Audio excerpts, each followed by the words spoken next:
মেজাজ হারিয়ে নিজের দলের কর্মীকে ইডিয়েট বললেন তৃণমূল প্রার্থী শতাব্দী রায়।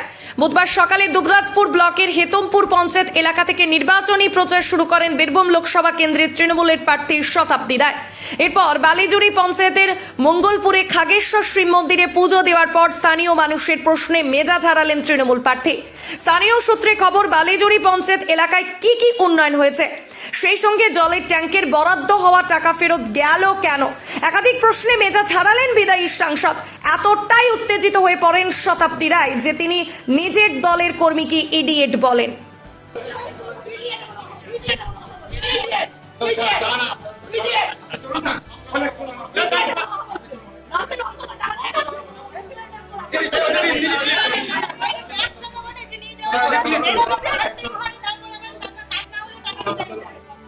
ওরা বলবে, ওরা উনি বলছেন যে ট্যাঙ্কের টাকা দিচ্ছিল রাতের অন্ধকারে টাকা ফেরত নিয়ে গেছে।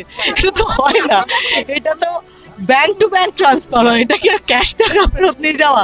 সেজন্য আমি বললাম আপনি ভুল কথা কেন বলছেন। তো উনি এসছেন, বলছেন না আমি ওটা মানে করতে চাই না, আমি কি বলেছি বলছে। আমি ওর সাথে কথা বলবো, এটা আপনার জন্য নয়, ঠিক আছে? আপনারা দেখানোর জন্য তো আপনারা বিশাল করবেন, কিন্তু আমি ওনার সাথে কথা বলছি, উনি এসছেন আমার কাছে। উনি উত্তর দিয়ে নিয়েছেন, কি দিয়েছিলেন উনি, কি দিয়েছেন সে উত্তর আমাকে দিয়ে নিয়েছেন, আর আমার কিছু বলার নেই। আমি বললাম যে আপনি যে এই কাজগুলা করেছেন তো তার কোনো প্রচার নাই কেন, দলের লোকে প্রচার করে না কেন যে আমি এই কাজগুলো করেছি? তাহলে কিছু না, আমি ওইটাই জিজ্ঞাসা করছিলাম। আমার আসল কথাটা আমাকে বলতে দিল না। আমি মন্দিরের জন্য কিছু বলতে চাইছিলাম, মন্দিরের জন্য কিছু বলতে চাইছিলাম, কিছু ঘটনা আর কিছু ঘটনা ও বলতেই পারে, বয়স্ক লোক, দিদির মতন লোক, বলতেই পারে। আমার নাম সুনীল মন্ডল।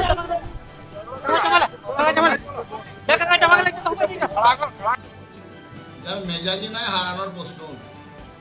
ওনার কি মেজাজ হারানো? মেজাজ, মানুষের মেজাজ তো ভালো কাজে লাগা উচিত। 15 বছর ধরে সাংসদ থেকে উনি কি করলেন বীরভূমের মানুষের জন্য?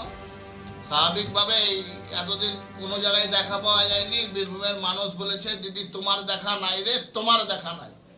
গ্রামের কোনো মানুষ তাকে দেখতে পায়নি, অথচ উনি বলেছেন যদি আমাকে দেখতে চাও তাহলে আমাকে ভোট দাও। ভোট নিয়েছেন, আবার দেখাও দিয়েছেন, তাই আবার দেখা দিতে গেছেন, ভোট চাইতে গেছেন।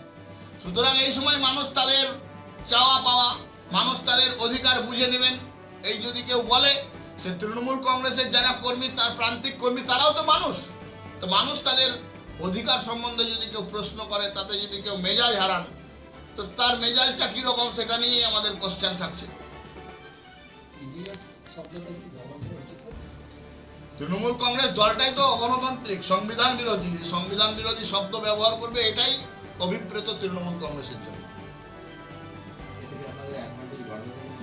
অ্যাডভান্টেজ তৃণমূল কংগ্রেস থাকলো আর না থাকলো নয়, মানুষ মোদিজির গ্যারান্টির প্রতি ভরসা রাখছে, মানুষ মোদিজির প্রতি আস্থা রাখছে। বীরভূম মোদিময় হচ্ছে। গতকাল নমিনেশনের সময় আপনারা দেখেছেন তৃণমূল কংগ্রেস হাজার চেষ্টা করার পরেও তাদের নমিনেশন ফাইলে লোক আনতে পারেনি, এবং মমতা ব্যানার্জির যে সভা হয়েছে সেই সভার সময়, মমতা ব্যানার্জির ভাষণ সময় মহিলারাই, যাদেরকে বলছে যে লক্ষ্মীর ভান্ডার দিয়েছি, তারা পালিয়ে যেতে চাইছে, মহিলা পুলিশ দিয়ে জবরদস্তি সভাতে বসে রাখতে বাধ্য করাচ্ছে। অর্থাৎ পুলিশ প্রশাসনকে পার্টির ভলেন্টিয়ারের কাজ করাচ্ছে তৃণমূল কংগ্রেস। এটা গণতন্ত্রের পক্ষে অত্যন্ত লজ্জাজনক এবং নক্কারজনক ঘটনা। আমি গতকালকে দুবরাজপুরের বিভিন্ন অঞ্চলে প্রচার করেছি নির্বিঘ্নে। মানুষ যত প্রশ্ন করেছে তার উত্তর দিতে আমরা বাধ্য, আমরা যারা প্রার্থী। শুনলাম আজকে মাননীয় শতাব্দী রায়কে দুবরাজপুরের একটা অঞ্চলে বিক্ষোভ দেখিয়েছে, এবং শতাব্দী রায় নাকি তাদের কর্মীকে এবং ভোটারকে ইডিয়েট বলেছে। এখন ওখানকার মানুষ, শিব ঠাকুর যে কেষ্টদাকে দিল্লি নিয়ে যাচ্ছিল, তখন একটা কেস করে আটকিয়েছিল, এবং শিব ঠাকুরের বউকে ওখানে প্রধান করা হয়েছে। সেখানকার কর্মীরা, এবং টিভিতে দেখলাম সেখানকার সকল নেতা টেতা ছিল, সেই কর্মীরা এবং সাধারণ মানুষ সাংসদকে জিজ্ঞেস করেছে যে এই এলাকার কি কি উন্নয়ন হয়েছে এবং এই এলাকায় পানীয় জলের ব্যবস্থার টাকা ফেরত গেছে কেন, এবং এই রকমের একটা বিশ্রী কাণ্ডের পরে সম্মানীয় শতাব্দী রায় তাদেরকে ইডিয়েট বলেছে। দেখুন, আমি প্রত্যেকটা ক্যান্ডিডেট এবং সাংসদদের বড় দায়িত্ব হলো যেখানকার মানুষ আপনাকে তিনবার ভোট দিয়ে আপনাকে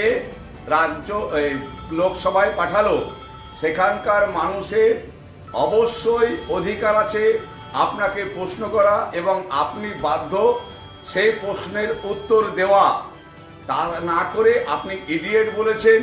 বীরভূমের মানুষ ইডিয়েট নয়, বীরভূমের মানুষ সত্যিকারের খুব বোকা। বীরভূমের মানুষ বোকা না হলে আপনাকে পরপর 3 বার সাংসদ করতো না। বীরভূমের মানুষ এবং বিজেপি বোকা না হলে বীরভূমের বহিরাগত বিজেপির প্রার্থীকে অ্যাকসেপ্ট করতো না। কিন্তু বীরভূমের মানুষকে অনুরোধ করব, আপনাদেরকে ইডিয়েটই বলুক আর বিজেপি যাই বলুক, আপনারা যে সত্যিকারের বীরভূমের ব্যক্তিত্ব এবং বীরভূমের মাটির মানুষ, লাল মাটির মানুষ, সেটা এই ইডিয়েটের প্রতিফল।